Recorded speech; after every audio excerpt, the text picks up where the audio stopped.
নমস্কার বন্ধুরা, মামুনির রান্নাঘরে সবাইকে স্বাগত জানাই। আজকে সুন্দর একটি রেসিপি নিয়ে চলে এসেছি, সজনে শাকের ভাজা। অনেকেই জানেন এই শাকটা, যে পুকুর পাড়ে, খেতে, জমিতে, জলাশয় অঞ্চলে এগুলো হয়ে থাকে। এগুলো ভালো করে ডাঁটা থেকে ছাড়িয়ে ভালো করে পরিষ্কার করে ধুয়ে নিয়েছি। যাদের ঘুমের সমস্যা হয় তাদের এই শাক খেলে ভালোই ঘুম হয়। এবার আমি কড়াইটা জ্বালিয়ে দেব। 2 চামচ দিয়ে দেবো সর্ষের তেল। শুকনো লঙ্কা কেটে আমি ফোড়নে দিয়ে দেবো। অল্প একটু গোটা জিরে। এবার আমি দিয়ে দেবো সামান্য অল্প একটু পেঁয়াজ কুচি। ভালো করে নাড়াচাড়া করে নেব। পেঁয়াজটা হালকা ভাজা হয়ে গেলে আমি শাকগুলো দিয়ে দেবো।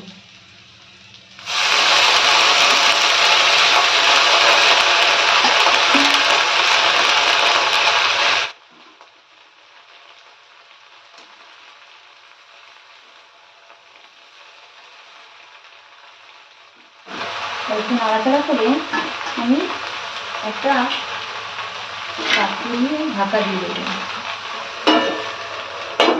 ঢাকা খুলে দেখবো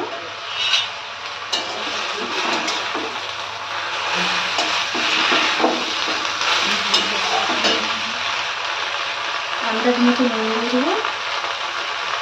সামান্য উপকরণে এই রান্নাটি করে দিই। অল্প সামান্য একটু হলুদ দিয়ে দিয়ে দেবো।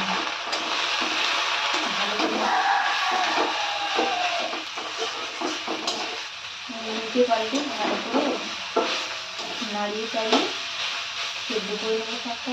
ভালো করে ভেজে নেবো। রস করে না থাকে, একেবারে শুকনো করার দরকার নেই। অল্প অল্প একটু রস থাকবে। আগে কেমন জ্বলে যাচ্ছে, শাকগুলোকে আমি ঝরঝরে করে ভেজে নেব। আমি এবার ওভেনটা অফ করে দেবো,